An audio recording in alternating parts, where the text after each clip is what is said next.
All right, guys, welcome back. This is Gambler. We are flying solo this time. We have Sci here. Sci, welcome to the show. Hi, nice to be here. Yeah, great to have you, man. Guys, if you're not familiar, you guys have never played Starborne before, or you guys aren't familiar with the Solid Cloud Starborne Discord. Sci has been around for a very long time, longer than I have. I mean, I'm pretty sure I know that for a fact.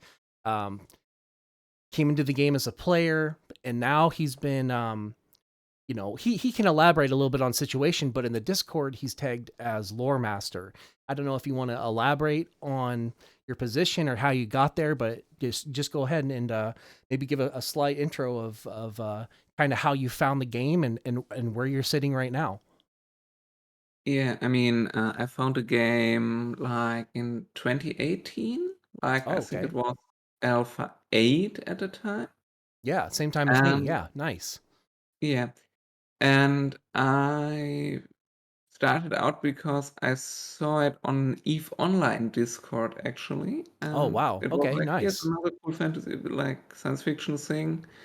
And yeah, I checked it out and I played similar games but in the browser way back, and I was like, hey, this is kind of cool, and I had a lot of time. Yeah. And so I found a game, and my current position is I'm not an employee of Solid Clouds, but Okay. I am a contractor who does creative writing services for them. Oh, nice. That's great. You so you said how is it that you went so obviously everybody here has different experiences with either playing with devs, in the game or how a role to fill that they just maybe reached out to the community. Was this more of a post, or was there more of a like official process to being able to come in and start writing for Solid Cloud? I would say it took some steps to get there. Oh, nice. Uh, well, I started out being just on the Starborne Discord, as most people do, right? Yeah. And I did maps of servers, Oh, okay. like of the progress of a server, like who was the biggest alliance in each sector and where were they in the rankings and stuff like that, right? Yeah. I did that for the first few servers of 8, I think. Mhm. And I also was quite active at the time because it was the end of my studies, and I had to wait until I could start my master thesis. So I had a lot of free time, and I think a lot of people have a lot of free time when they're playing this game. yeah, but I basically became a moderator because back at the time, mentors and such weren't roles that existed, so it was just moderators. Yeah. And then I became like the head moderator after a while, Yeah.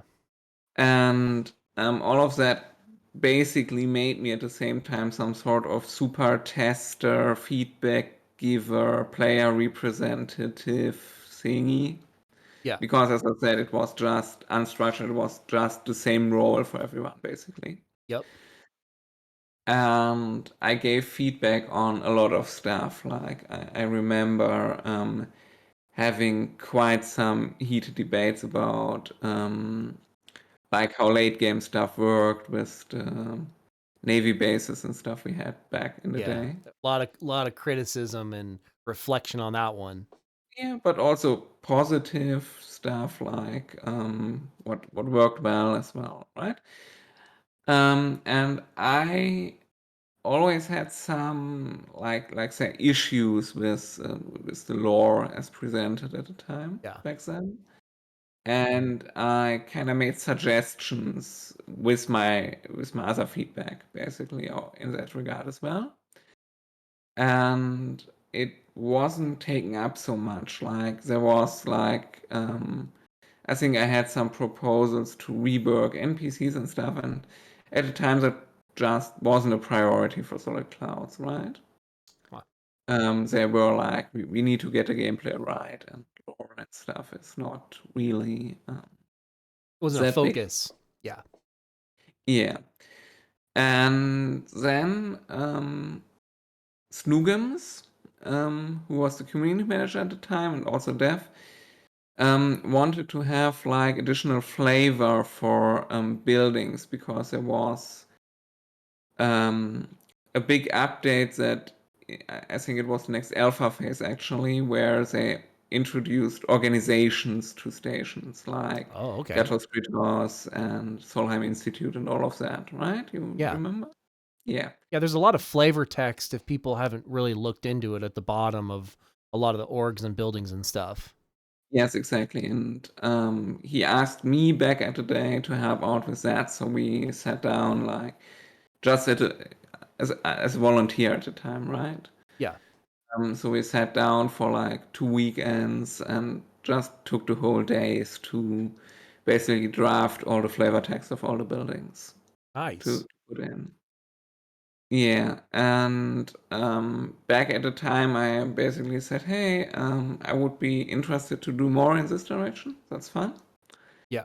And they said, "Well, we don't really do that right now, but they would basically keep it in mind, right?" Okay.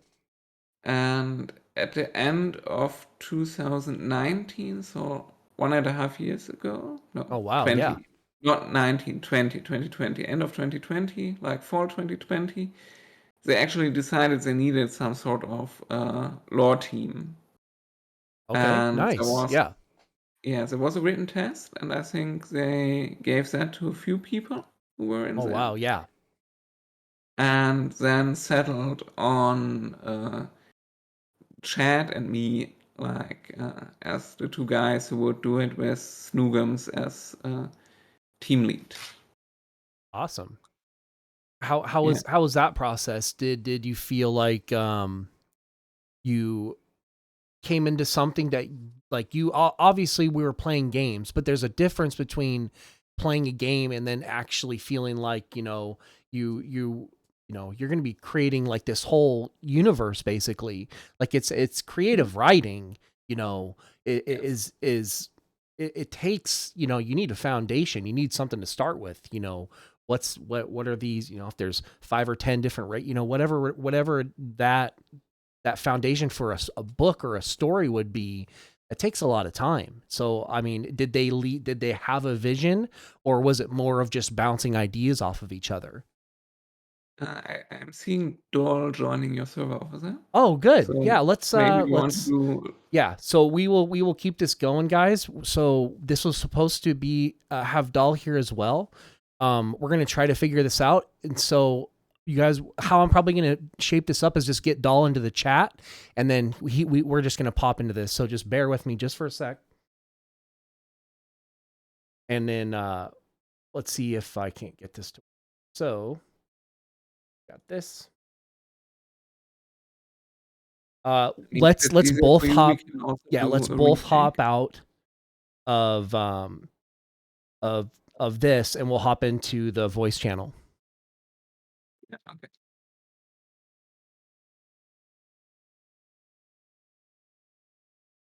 Just bear with us, guys. We're gonna do this live. We're gonna keep the conversation going.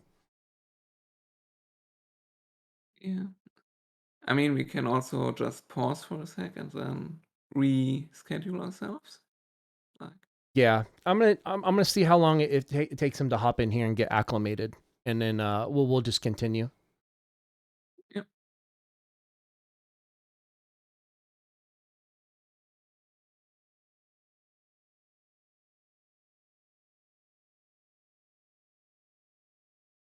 I don't mind it. This is Yeah, I it's not the guess you can just. most formal thing ever. So we'll see. Yeah. Yeah. I mean, if there's a lot of that time, you just can cut it out, right? Yeah, Yeah, I actually know Doll from the time when we were both on the moderator team. He was the head moderator before me. yeah. He if we want to kind of shoot this and see if he's gonna pop in here, it's fascinating. I think a lot of the interest from that came from moderation and seeing, um, keeping the game, clean, quote unquote. Hey, doll. Hey, I, Hey, can you hear us? yeah. Hey, what's up, man? How you doing? Oh, I'm doing all right. It's a Saturday night. I woke up 2 hours later. Yeah, I you were was. you were you were sleeping. Sorry, buddy. It's okay. I know you weren't happy, so I No, woke up. no, you're fine. We're still recording right now. We were just hoping you're going to be able to jump in. I let Sci know to pay attention to the chat just in case you popped in. Okay, I won't say anything then. Continue. No, no, go ahead. No, we're right in this. We just started, so I was just kind of elaborating, and we can continue just going off on this. And what the point I was trying to make was a lot of the interest that came from the people that were interested in moderating were, kind of expanded on those ideas and concepts to get into, helping do other things for the game. So I don't know if Sai, you wanted to kind of elaborate on that a little bit with, your interest for getting into moderation and kind of how that spilled into, doing the lore stuff. yeah, as I said, like I wouldn't say I had an interest for moderation, right? It was more like Yeah. I was hanging around the Discord and doing a lot of mentor stuff, basically. Like I had like some Google Sheets of stuff and Yeah. shared them. And then I got asked to be a moderator because back in the day we only had that one role in Yeah. the volunteer team. Basically, all volunteers were moderators. And then feedback happened, and feedback led to a lore talk, and that led to me being hired in the end. Yeah.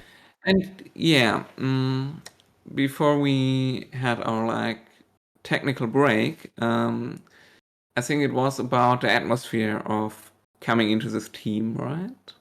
Mm-hmm. Yeah, and I would say it was really free form. So there was lore before, but it was more like a background consideration, and the guy who wrote most of it wasn't with Solid Clouds anymore at the time. Yeah. So I think what we did was we were the first team to really try and take a systematic approach to writing a lore for the Starborne universe.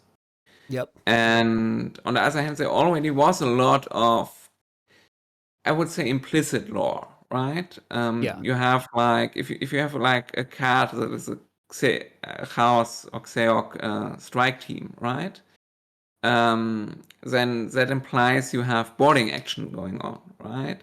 Yeah. And also the way the game functions, you have corvettes and patron ships, and you have larger fleet types, and they fight, but they don't really fight in space. They mostly fight on stations. Yeah. So you think a little bit about what that implies, for example, about the technology used to move around the universe, right? What scale are things at?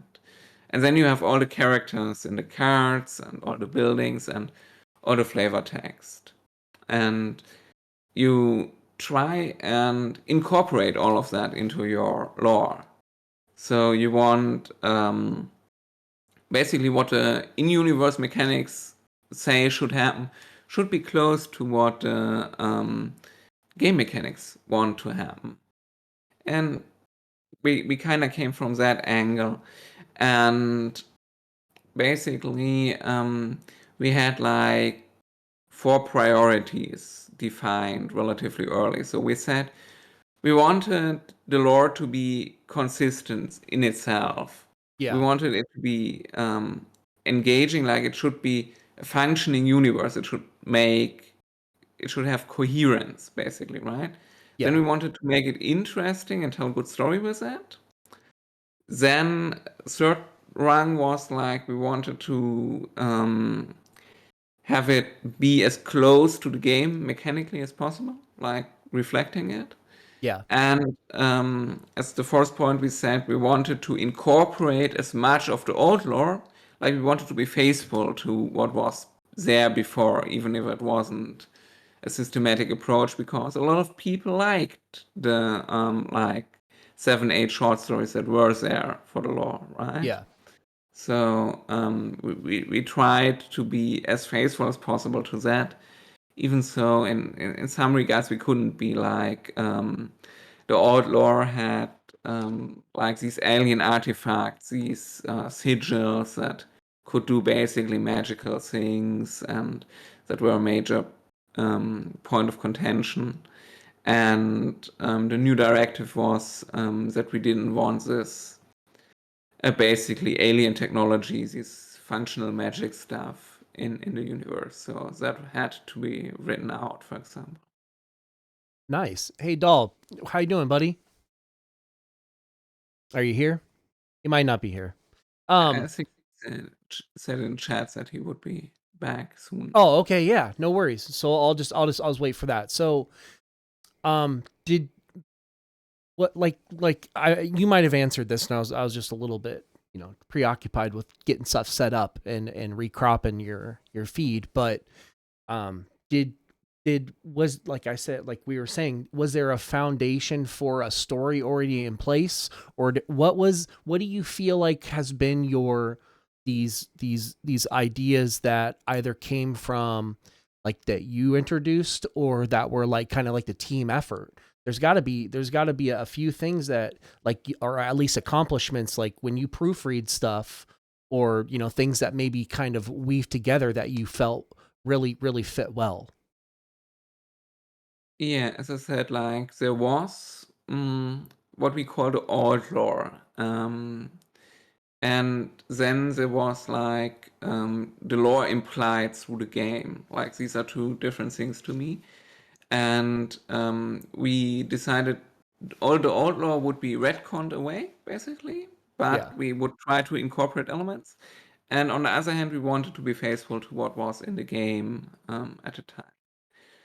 And there are things that work quite well. Like, for example, the way movement works in the game is like you have a station, right? You have the fleet, and then the fleet moves from this station to somewhere and then has to move back.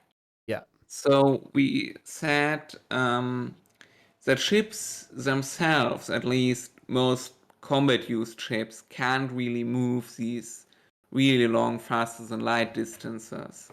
You instead have this time of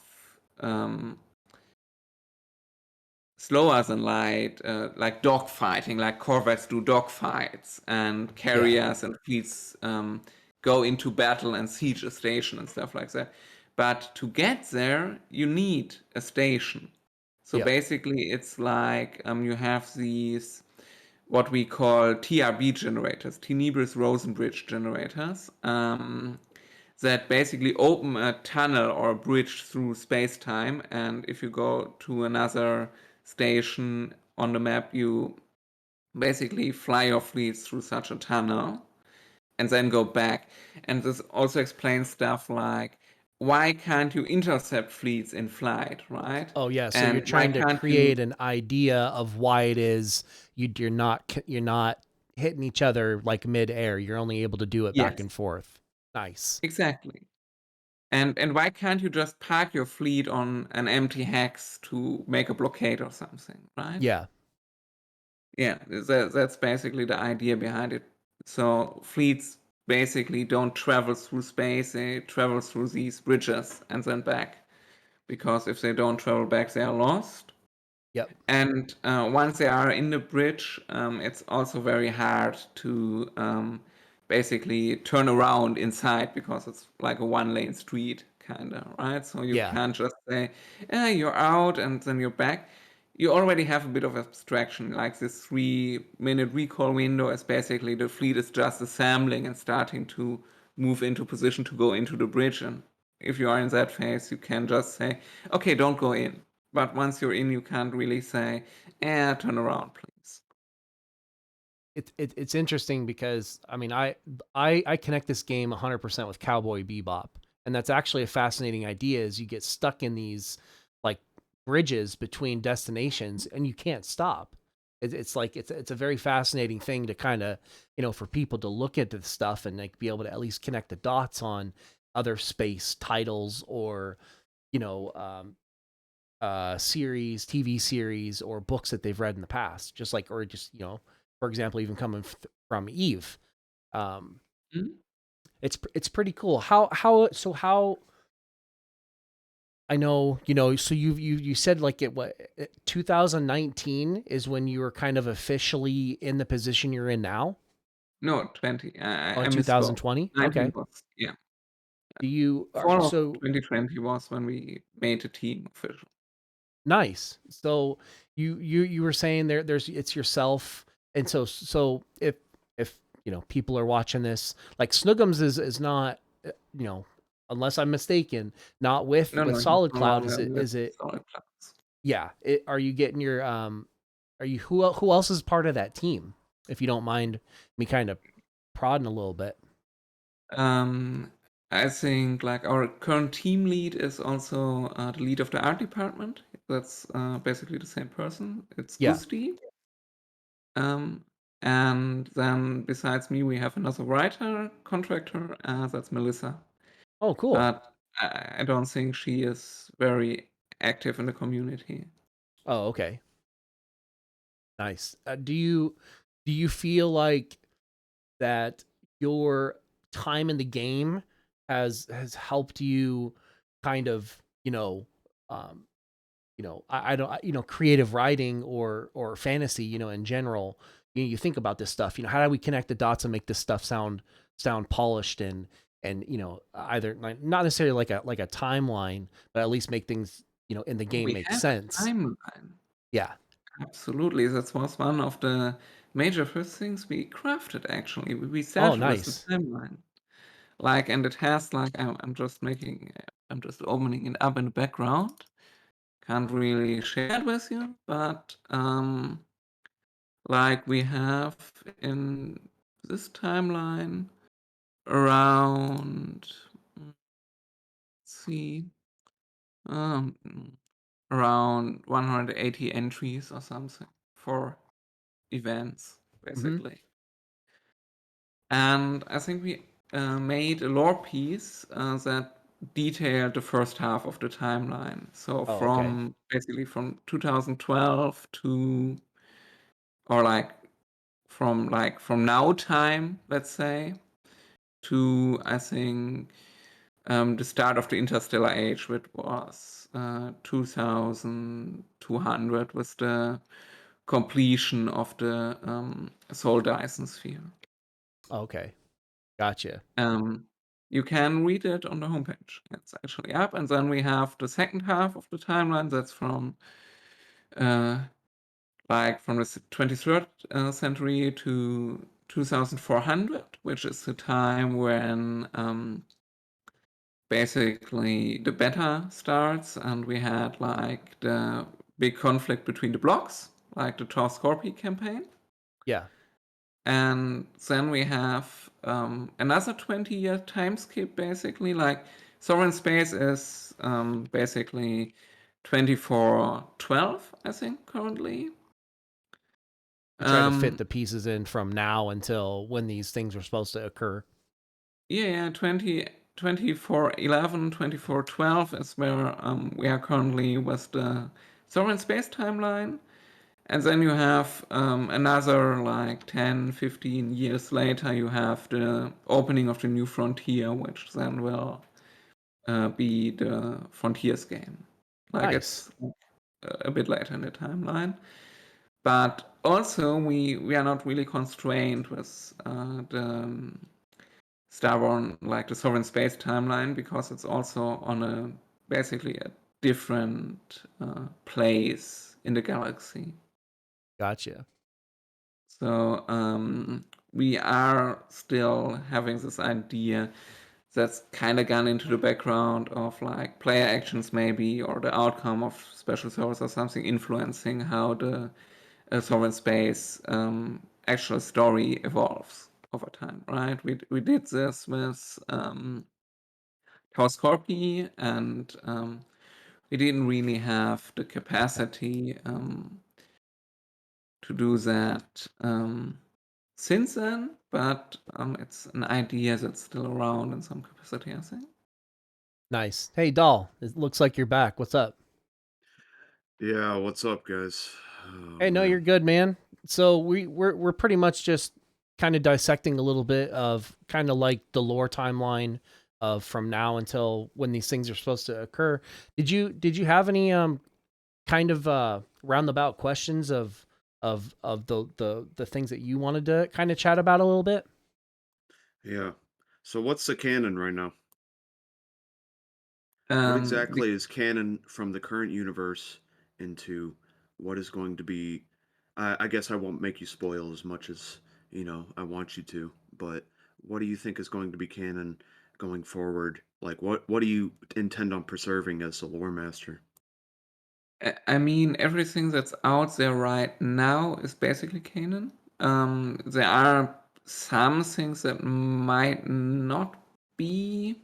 Um, like Xeno, for example, is one card that talks about being like a constructed humanoid. That's probably not working with how we set events up currently. Right. But basically, everything that's in the new stories is canon to basically all the games like Sovereign Space and Dead Zone, and will be canon to Frontiers.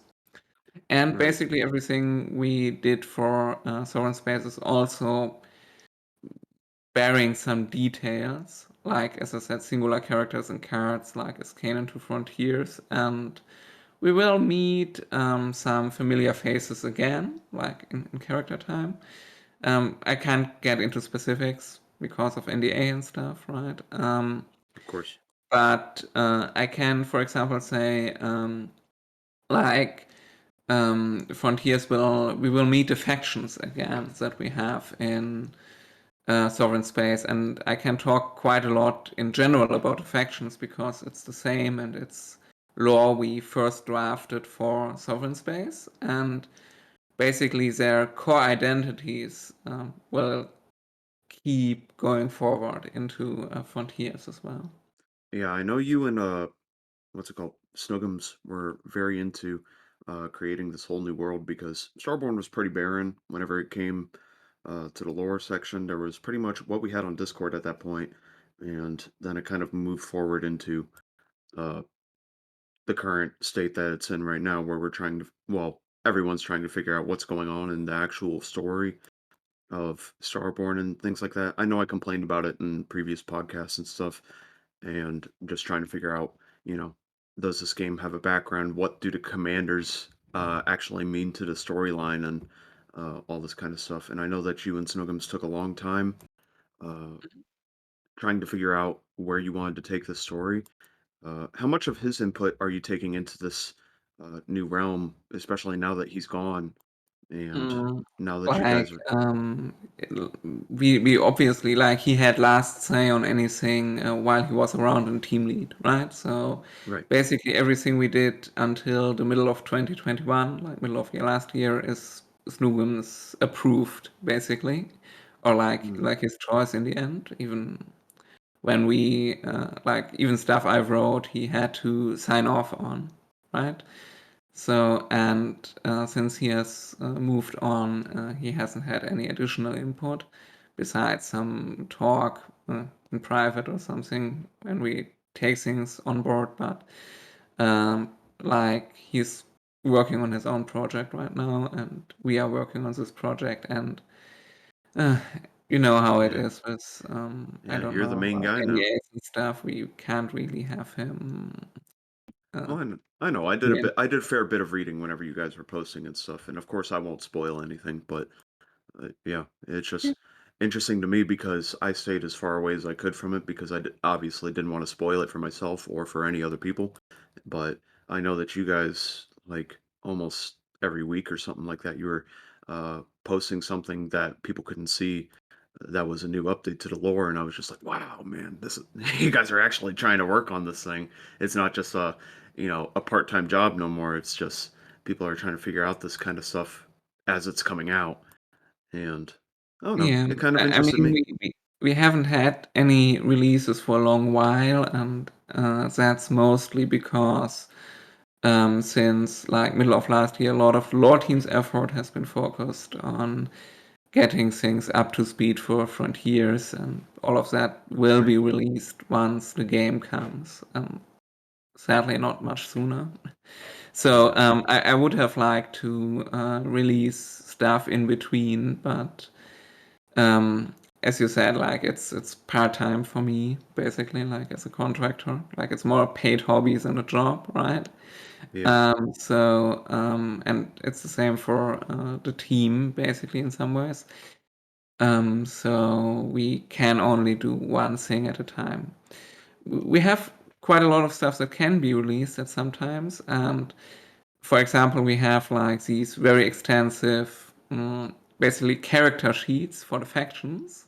We have posted some excerpts of that, and those will, for example, be valid to inform the background of Sovereign Space just as well as Frontiers, because they have been around for 100 years or more in the timeline.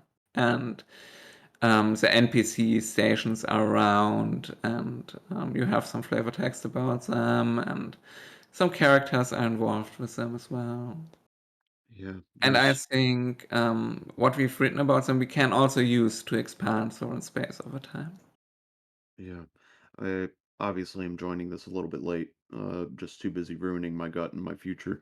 But I was just trying to uh of course if you've already talked about this sort of stuff, just let me know.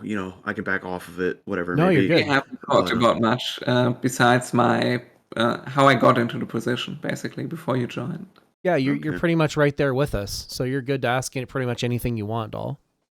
Okay. Then I'm sure I'll be taking some time trying to figure out what I want to ask him because this is a, once in a rare opportunity I get to talk to Cy one on one. It's No, very important that I get this out. yeah. I have something. So, do you So, feel like that there would be a better platform to get the story out?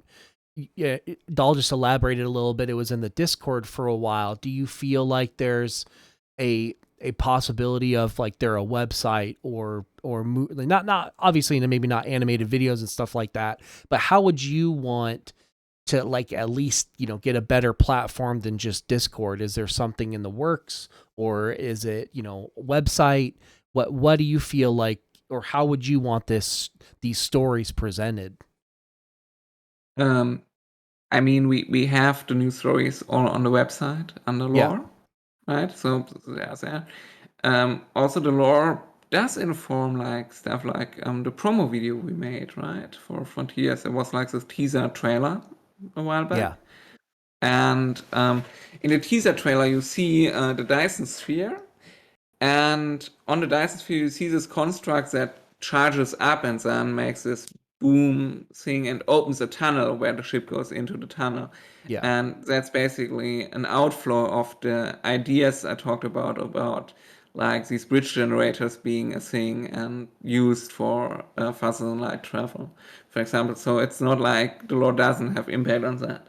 I think the best place to I mean, to present a story in the end will be the game, right?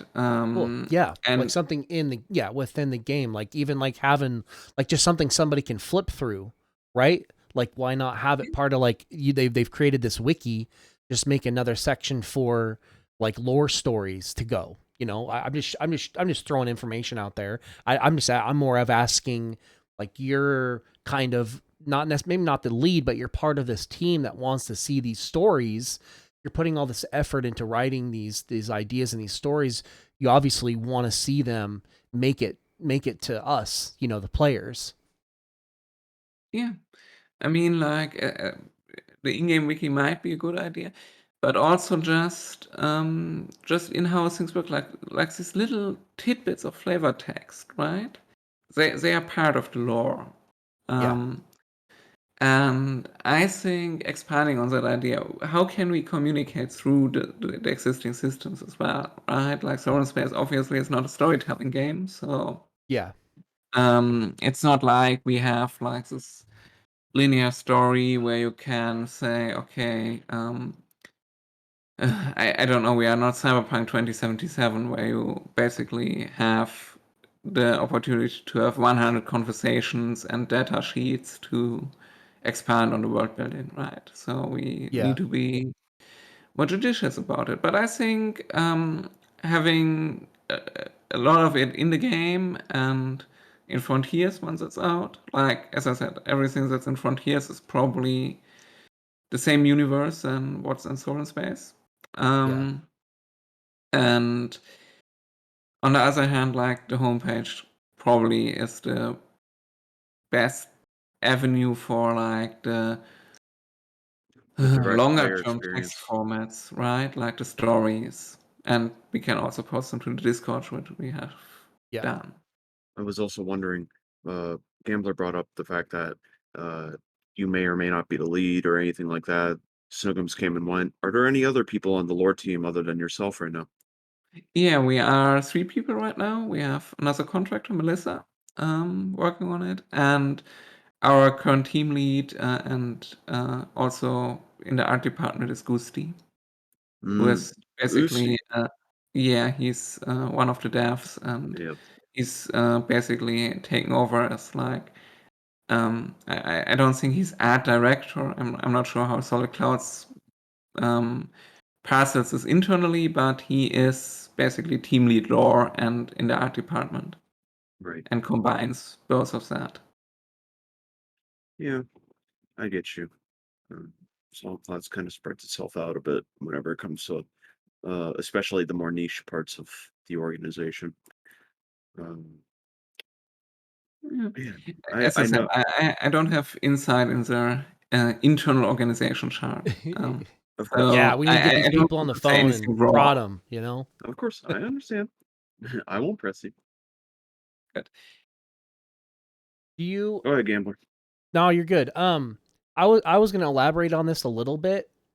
We've got this universe. Was there any when obviously Dead Zone is out, it's another little fun thing that this game has developed. Um, did you is this still part of the same project, the same timeline? Was there, because I know I've played Dead Zone at least one or two times, and there's a couple different builds, quote unquote, that you can do in that. Do you have any backstory or any more of a like a success story that you had with like helping with Dead Zone and the lore with that? yeah, basically, Dead Zone was around shortly before we started the real lore revamp, basically. And so we included Dead Zone in the lore. Basically, dead zones are specific locations in the galaxy. Like the galaxy is really large and the scale is different. Dead zone is more like if you imagine zoomed in, right? Yeah. Yep. Like the sovereign space map is like a whole sector of the galaxy with thousands of stars, right?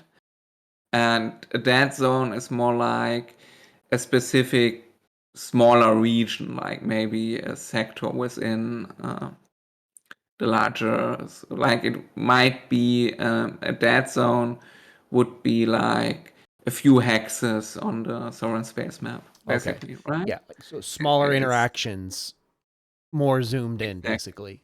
Yeah. And basically you see the same organizations that are like orgs in sovereign space, like smaller than factions in sovereign space.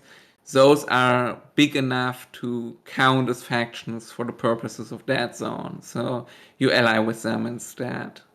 Okay. And we basically work them out.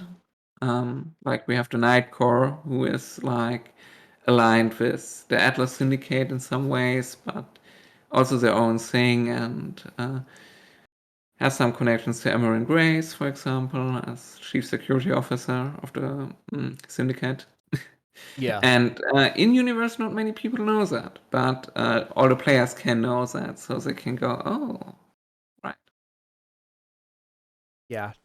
We had just touched on this a little bit of getting these stories out there. The loading screen is I feel like that would be more of information on the game. And I know like right now those loading screens don't do much. Do you feel like that would be possibly a good place for, you know, um, you know, we have these stories, at least use the loading screen or the launcher to be like, hey, these are where these locations are. If people really wanted to dive more deeper into the backstory of the thing that they're actually playing. Everybody loves a good game. I think that you could easily say that, you can find a cookie cutter of this type of game anywhere. But some people really want to latch on to like these stories. Do you feel like, you know, is it the launcher, or is it the loading screen or the launcher, or do you feel like, it's more of these, we could maybe even possibly use social media? I mean, the stories we obviously can put on everything. Like when they are on the homepage, they are in the launch automatically, or at least they were for a time, because it's just like the launcher grips news from the website, right? Yeah. So the lore appeared there. Um, Loading screens are an interesting idea. I don't think we have looked at that closely, but I can take it with me and maybe ask Ingui about it, or Silly or something. Yeah, no, I'm just throwing ideas out there because I think there's a fascinating concept with lore. Meaning, why not? Why couldn't you? Even if it's like you're using it for the launcher, you can get the art department, and then you can just have these, one or two paragraphs of, story that you want reflected, and then people can connect the dots with, you know, you have this vision of what little snippet of a story it's trying to tell. You could have that on the loading screen, or then you can even use like Twitter or Facebook, or whatever you want to get these ideas out, because people, like, it's like, my end goal, just me personally, is getting more people interested in the game. So any way that we can do that, it's a win-win. Yeah, I would say there are two separate considerations here. Like one is, how do we get the lore to the players who are interested in that, right? Yep. And for that, I think it's important to have it as close to the game as possible, right? Like the closest is in the games, and we have like, and the loading screens are in the game, so they might be good for that. Yeah. Then the launcher is close to the game, and then next order is like the Discord and the official homepage and stuff. Yeah. And then you have a separate consideration, which is marketing. And I think we don't really produce lore for marketing purposes Oh, currently. okay. Um, but I think there's a marketing team, and if they feel there's something interesting in the lore that they could use to market, then they absolutely should do so in the best way possible. But I am not really experienced in that field, so I wouldn't want to, Oh I yeah. don't No, know, I'm not. We're not vice trying to, grade about you it, know, right? we're And tell them what to do. yeah, They we're probably not know here to better. prod Ying V any more than he already does. I just think that, we have these platforms, and this is just me just talking out loud. Is we have these platforms that we should be using. If it's YouTube or Facebook or Twitter, something that's gonna, generate hype coming from the game itself. So I think that anything is better than nothing. Yeah. If you got 5, 10, 20, 50, 100 people that click on something, at least it's something. It's gonna it's anything that you can relate to. Not, I'm not saying keeping people in the game, but that people excited for the game is a win. I mean, in my book. Yeah, I mean, like in some ways, there are ideas to make the lore more feelable in some ways, like have more characters come to the foreground, so you can like have this um, like social interaction with them in some ways, right? Yep. Um, and not just have it be grand history, so to speak. On the other hand, you always want a player to have, or the players to have agency, especially in like something like Sovereign Space, where you play with a lot of people, so it has to be more like a background and less like a individual story, right? Yep. And that's kind of the challenge we face in that regard. But like, do you have a favorite character? Do I? I don't know. I've read some of the stories, and without unpacking some of this stuff, like obviously, like so I went over there for a week. I've met EXO, I've met Snowgums, I've met the art department. At that time, 2 years ago, I met a lot of people, so you can kind of see, like some of the avatars is Greter in the game. It's Stefan. The art department has developed these characters from the people that have been around the game for so long, that have been developing the game. That's like the game is in their image. So I've always gravitated towards like I think there's a lot of fans of boards. That's the one thing that I've gravitated towards. I just thought it was fascinating. I'm not.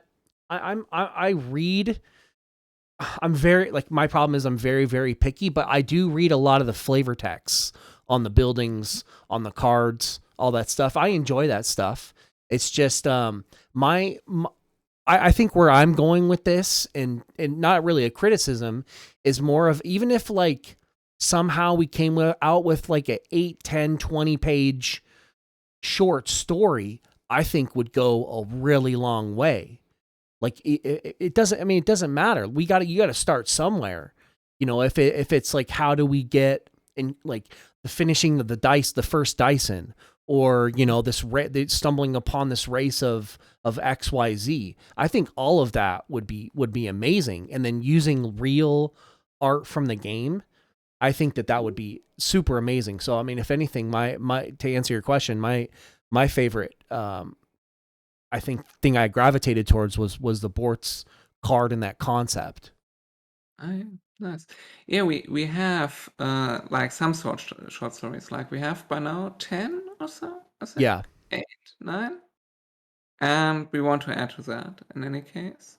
yeah. Um, I think we have one that's unreleased. But I don't know when it will see the light of days, but it's the moment the Marauders are born, basically. Oh wow, cool. Yeah. Um, like I, I think that's not spoiling because it's out, but like we have more factions in the universe than are like alliable right now, right? Yeah, Like we have what we call the Sovereign Six yeah, factions in Sovereign Space, right? So they are the ones players can align with. But then we have 4 other ones that are different, and those will come more to the forefront in the law as well. And in Frontiers, they will actually play a larger role. And those are the Binderberg Corporation, Everliving, which is the Children of Mars, yeah. the Marauders, which are basically like Flashborg and Joker in some kind of weird mix, and Galachak. Okay, Those will take a lot more characterization going forward.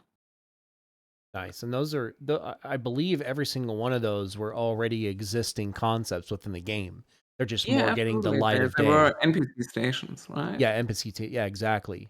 And I think did the last one you said, is it not a part of an organization, or am I not connecting the dots right on that thing? No. Galachek is their own faction. Oh, okay. Yeah, they have stations that research like Oh, the okay. mysterious Yeah. mechanisms, for example. They are a research organization. They also build, for example, Jade Lotus, which is one of their creations. And I don't know. Do you feel this is going to be a little bit different, but I think that it hits on the same idea we're talking about. Do you think that there's going to be another moment where they're going to possibly going to have another player party out there, and if anything, part of these projects or these moments that we have with the game can be a huge centerpiece for getting some of these short stories in front of these players that are, showing up and bought in and flying out to support the game. Do you feel like we will ever get back to being able to do like going back out to Iceland and being able to share our stories? And then if anything, maybe you could maybe touch on for just 2 seconds of, part of some of the things that the devs were talking about was, these more important servers. We were going to write stories about some of the players within, these huge important tournaments that we have. Mhm. Yeah, I mean, we did that for the Taos Corpi thing, right? And we kinda did that for, I think, the Omega thing as well. Like, those were the two where we were, as a lore team, involved in getting the server type set up and, like, reviewing it after, right? Those were, like, I think, we called, like, there's the story about the Taos Corpi Wars. That's the Gentleman's Agreement, which is an homage already in the title to the winning alliance of Yeah. that server, right?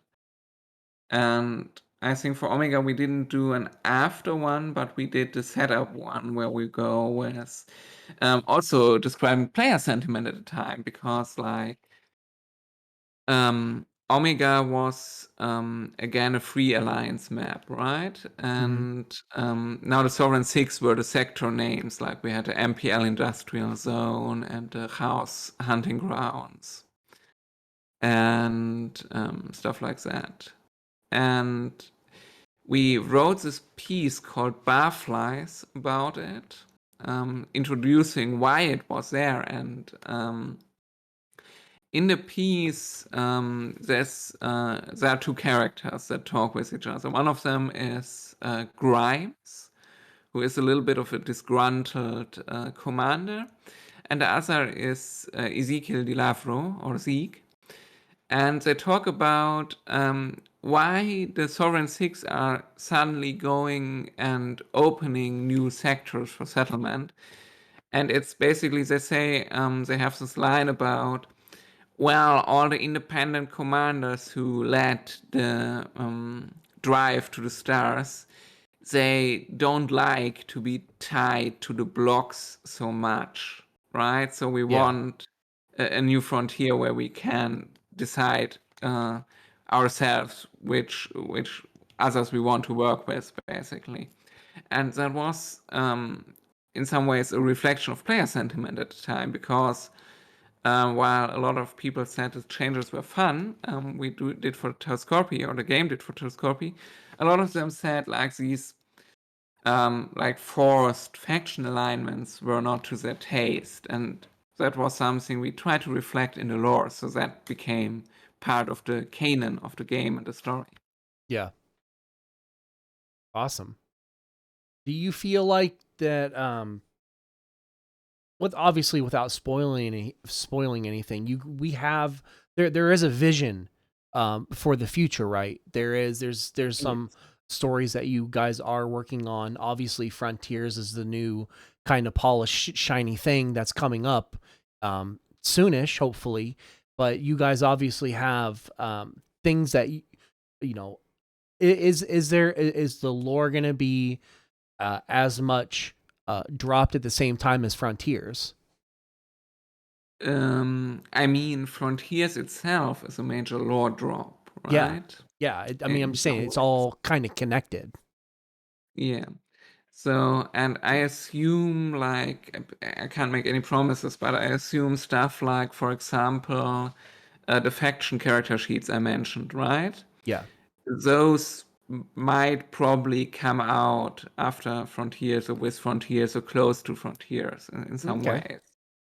And as I said, like those go back 100 in-universe years. Like Frontiers is just 15 years after Sovereign Space, or 10, 15 years after.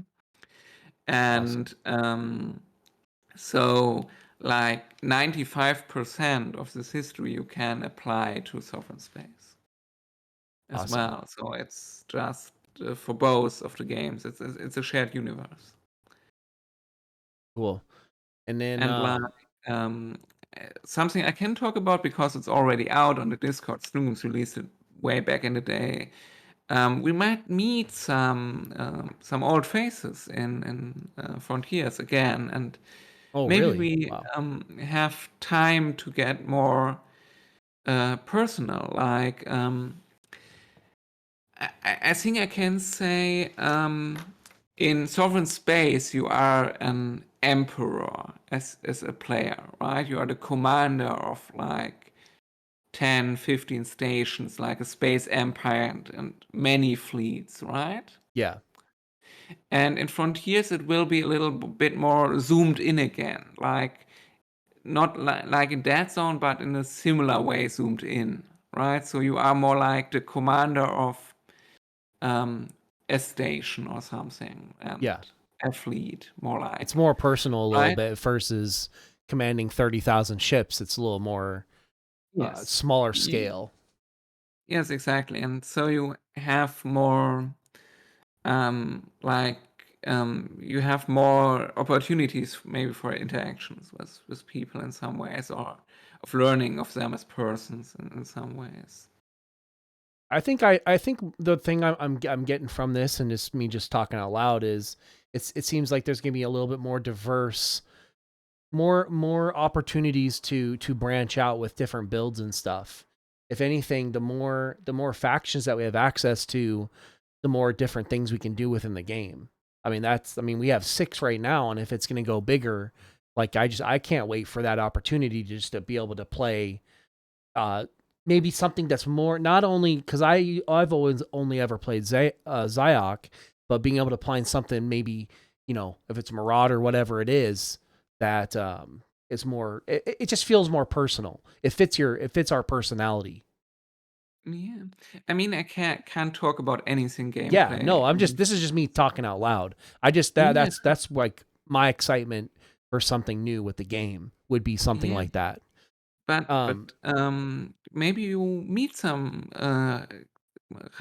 I say house. It's like pronunciation is always a little bit of a trouble because yeah. it's from a Oh, I Russian probably word in the cut it end, up. right? Yep. Do you want to learn a bit about them? Yeah. Oh yeah. Yeah, sure. About the background. As I said, I can talk about some stuff. Let's see. I'll take a minute to bring it up. Um, Awesome.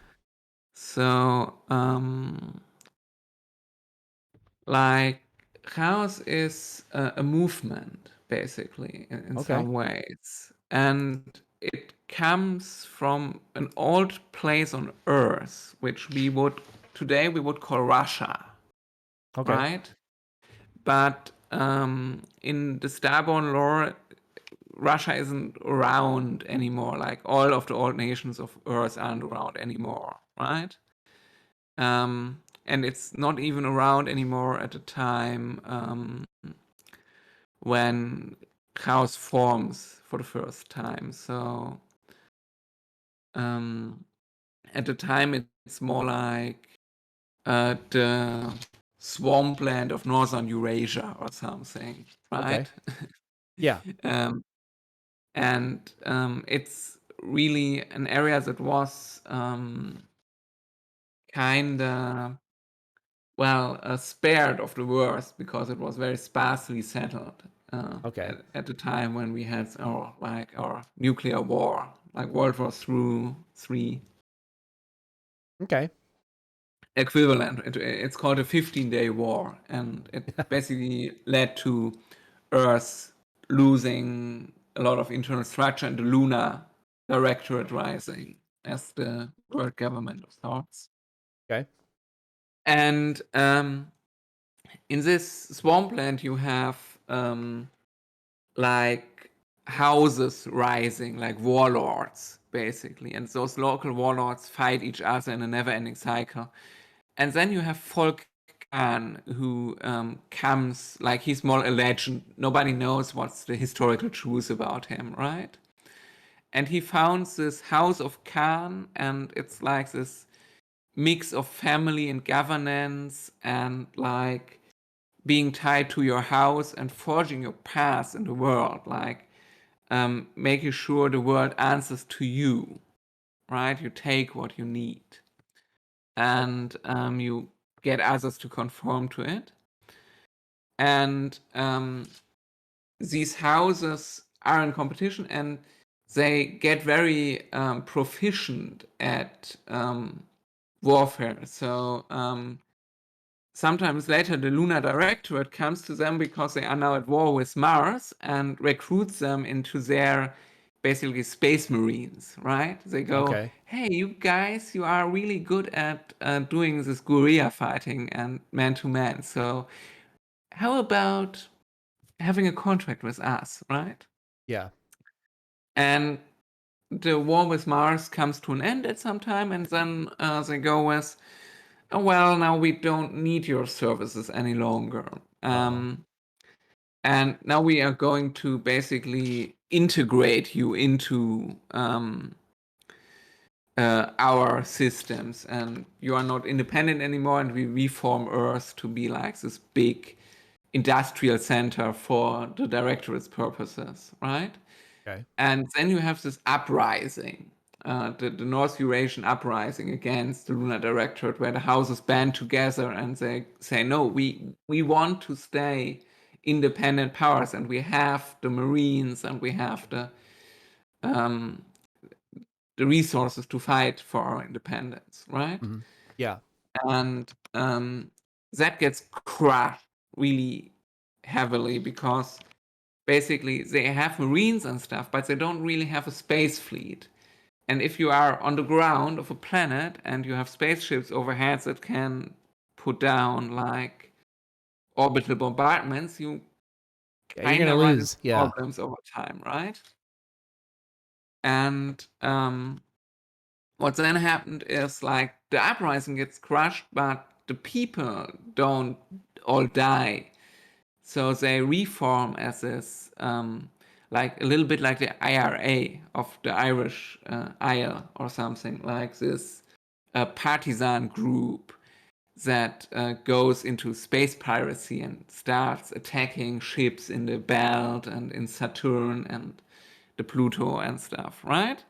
Mhm. And it's like this, it started this terrorist pirate freedom movement.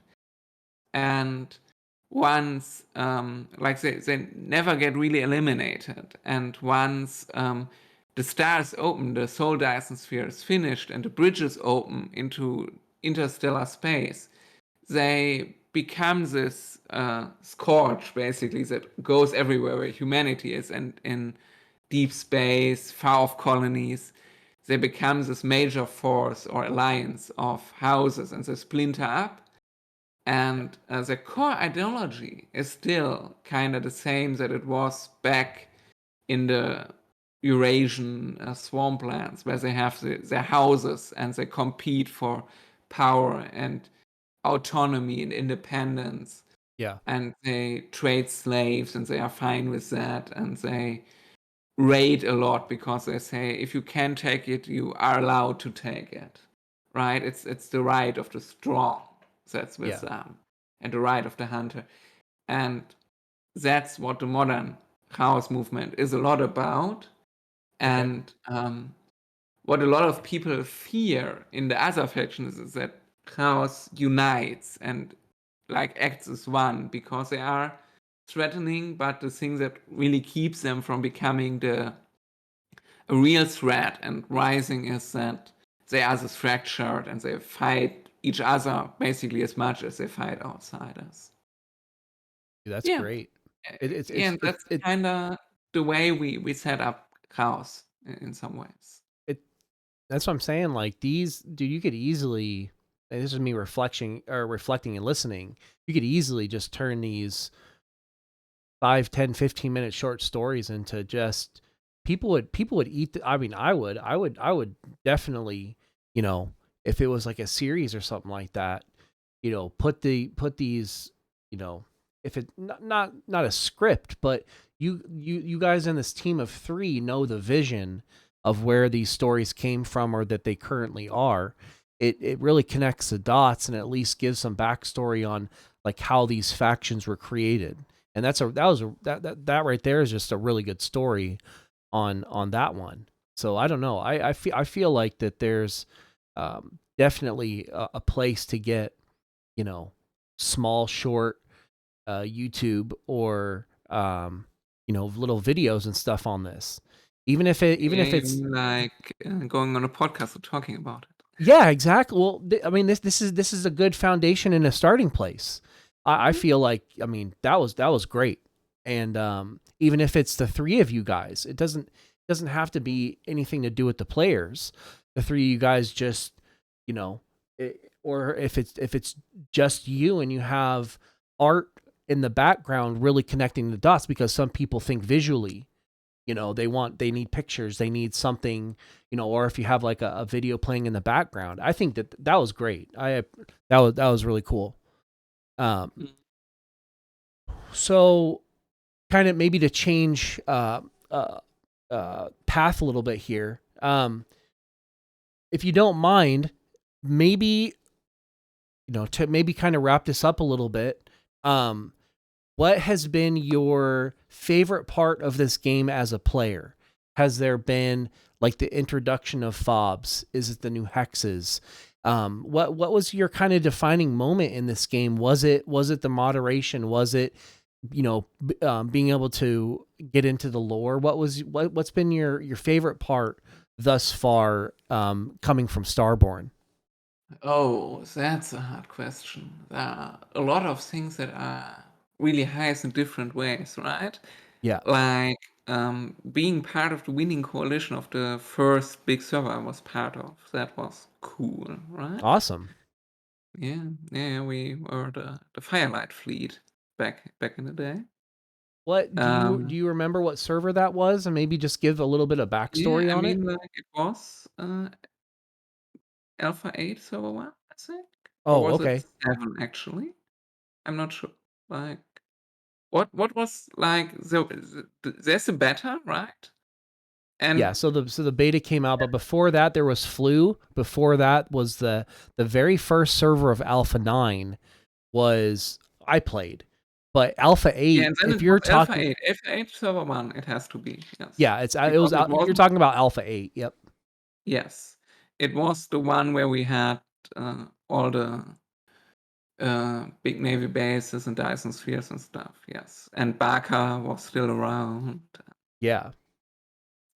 I don't Yeah, know. like that was thing like I was an officer in one of the alliance in the winning coalitions, and that was pretty stressful but also pretty cool. Like I maintained our combat calculator at the time, basically. Yeah.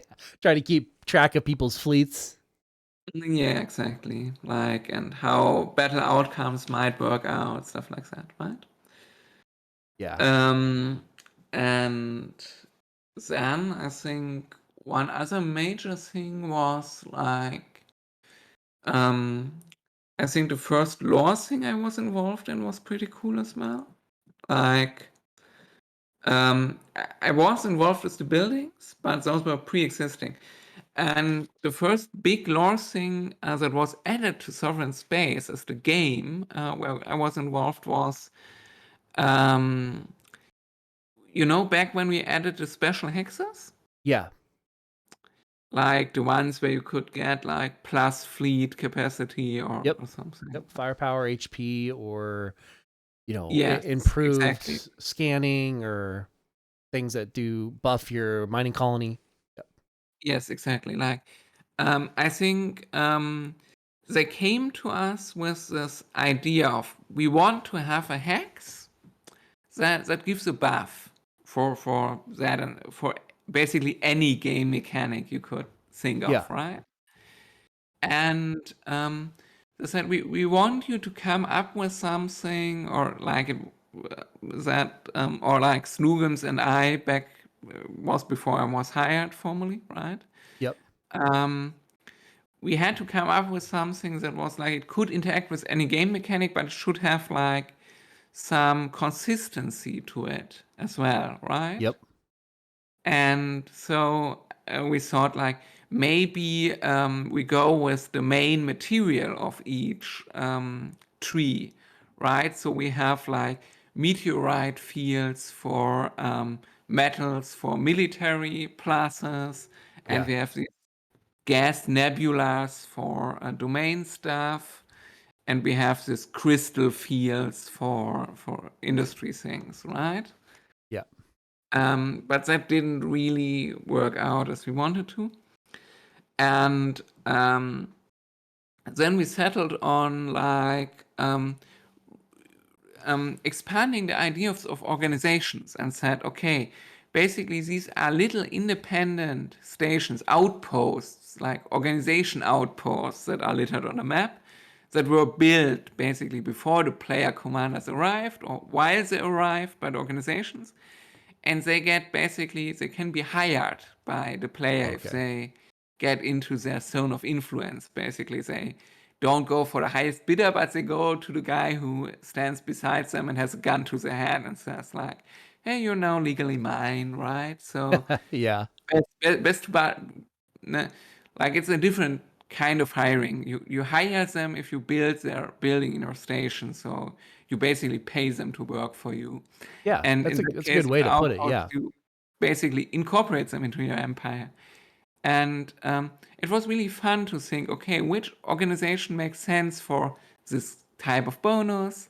And basically, then we had these special hexes that were guarded and had more powerful effects for the whole alliance and not just a single player. And then we went, okay, now we can go with the factions for these 6, right? So if you have like a plus firepower and sabotage power thing, you can have it be chaos. Like it's like a chaos thing or something. And I think we didn't went with that in the end, and we just had them be more generic. Like it has to be a gun assembly line or something, but it was something we had in mind for a while. And then we had the FOB rework a Yeah. while back in the Alliance Station rework, right? Yeah. Same concept. Yep. Yeah, and then we said, okay, we now have established this pattern in Sovereign Space that basically you have the factions and the organizations as the providers of Of certain buffs. Yep. specialized services Yes. to Yep. the players in some ways. So not the player doesn't really join a faction, but they ally with them, right? Yeah. And then it made sense that basically player alliances, which build FOBs and alliance stations, right? They are like a level higher on the political scale, like they control a lot more territory and stuff. And so we said the relationship between the major factions and a player alliance is more equal than like between a faction and a single player empire, right? A commander empire. So now they basically build embassies with the player alliance. And these embassies, these head offices, are in the alliance station and in the FOB, basically. Right? That's kind of how we approached that. And it gave some like each of these buildings also could get a flavor text. So again, an opportunity to on the flip side flesh out a little bit about the faction as well.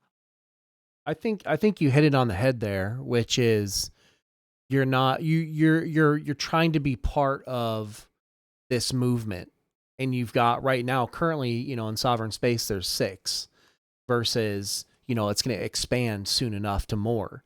But it's a lot, and it's also allowing the player to understand these concepts, like what bellicose means, having its flavor text connected to missile batteries, versus, or Prospect Inc. Anybody who's played this game for a long time or in the last year knows that that's connected to mining colonies. And if you have these same, you're not, it's like this information isn't being, recycled to do something else. It's always going to be kind of the same thing. It's premised, when I say bespoke and bellicose to somebody, they know what that unique that unique card is doing and what that outpost does. So I think that these are very cool concepts that we can run with for a very long time. And you connected it and hit it right on the head with the fobs. The 6 different buildings that you can make now are still aligned with those same concepts, and I think that's great. I think that you guys are doing a massive job with not only the unique hexes, but being able to be like, hey, if we want another layer to this game, let's at least keep the integrity of the game with the same, flavor text and concepts. Yeah, and there are quite some Easter eggs as well for those who look closely into the flavor text. Like some are better hidden than others, but we try to like if you look at the flavor text, for example, for the transgalactic exports building in your station, and then look at the flavor text of the transgalactic building head office in the Alliance station, you will see a connection. Because I think like the flavor text of Transgalactic, the organization, the first one we ever wrote for Transgalactic when we came up with the idea what is Transgalactic, right? Yeah. Is something like Transgalactic is this large galaxy-spanning logistic networks. But instead of the awe they feel they deserve, all their name ever elicits is a late delivery complaint, basically. Like, Yeah. right? And so when we came back to having the Transgalactic Regional HQ as this Alliance station building, like our idea was like here the flavor text is Transgalactic Prio members gain exclusive delivery rates and routing priority. Obviously, it's a play on something like Amazon or something, right? Yeah. And the idea is to keep the flavor together. So if a player reads one flavor text and then the other, like, oh, yes, that makes sense. It'd be so fascinating to see like a running conversation, over the years, like not I mean, from like now on, like anything that's been that gets introduced that's like either like MPL or transgalactic or whatever it is, you can have that running conversation going, being like, holy crap, I might have to wait a year, but at least I'm gonna be able to continue and seeing this interaction between like maybe somebody that's like 2 people having a conversation that's part of MPL or part of, Mars or, wherever their backstories come from. Sometimes we have that in the same tier, actually. Like, Yeah. I think in the Alliance station again, if you want to not spoil it, you can read the CI regional HQ text and then the Night Corps regional HQ text. They have a little bit of dialogue going on there.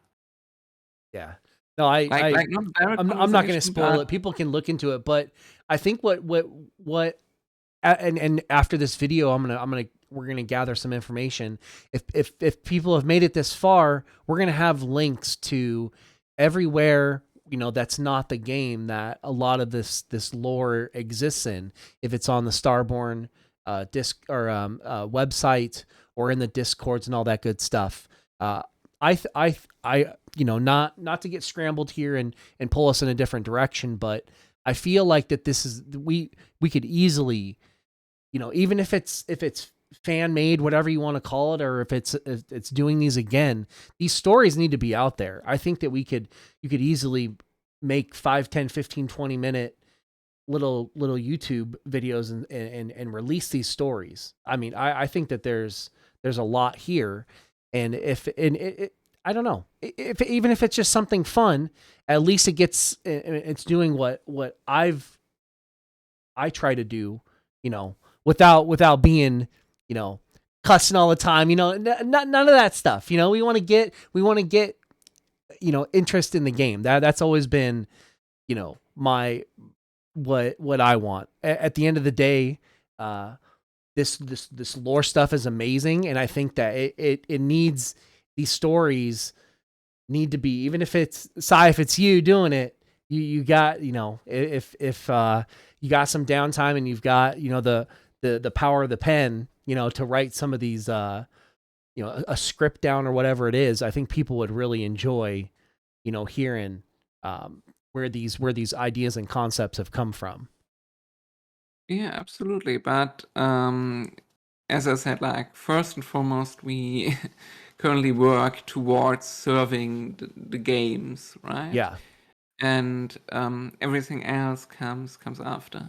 Um, and I think that's generally speaking the right approach, because we don't really want a game where, like, I mean,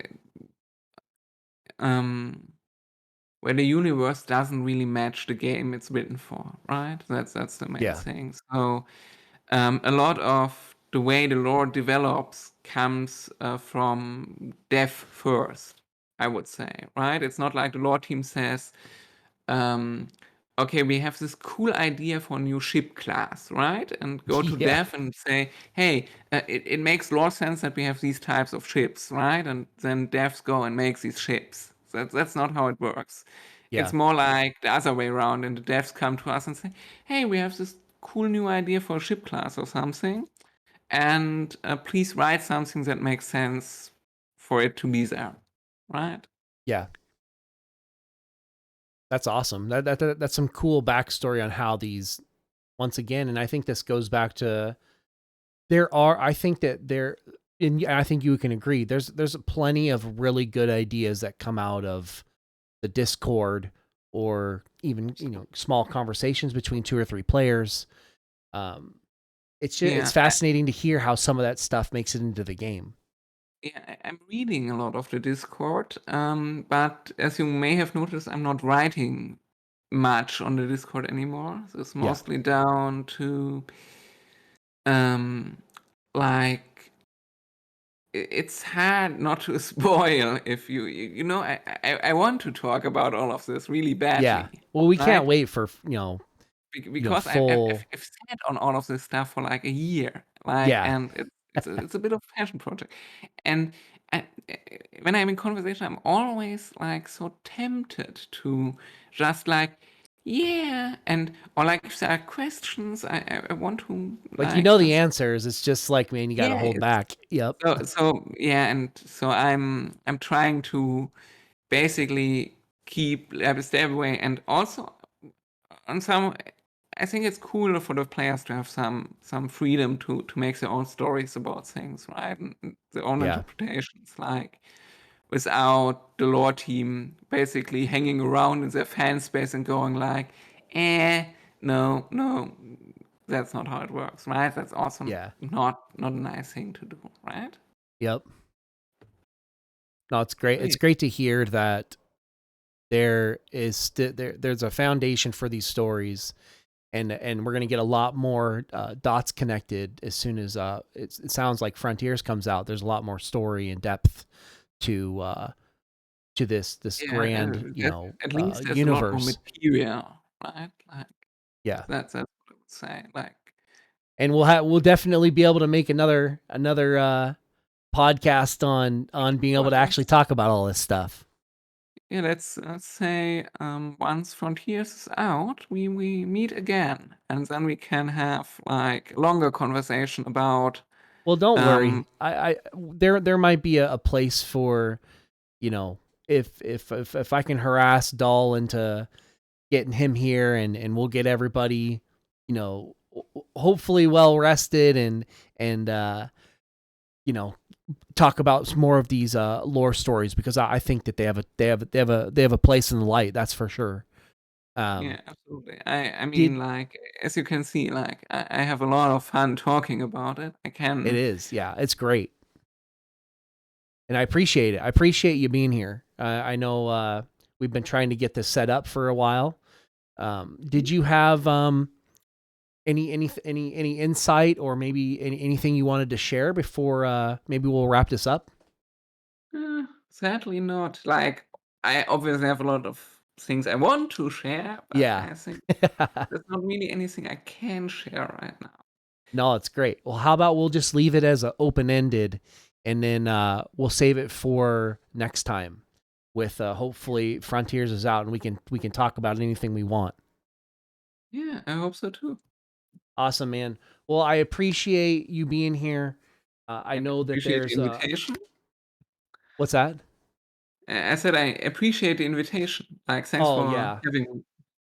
I'm gonna keep doing these. Or you know, in the next few months, we can go off and start talking about maybe some of these stories. Who knows? Who knows where this can go? We can even if it's like me, you, and Silly, or me, you, and Yingvi, whatever it is.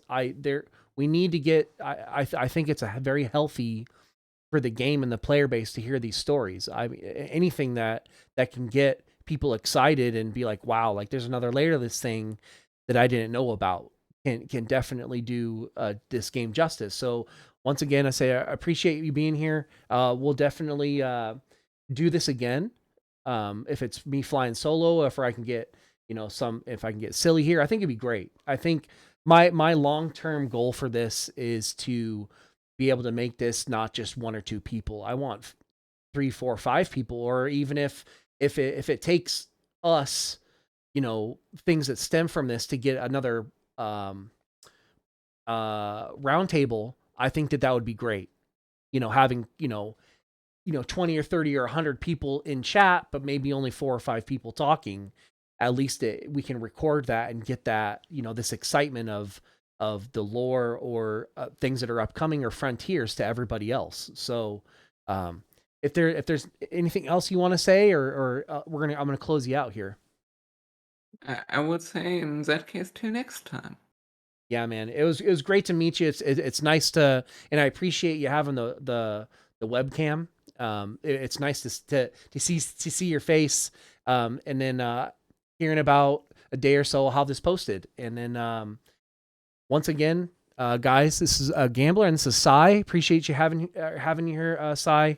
We'll get another one of these out soon enough, and it was great to chat with you.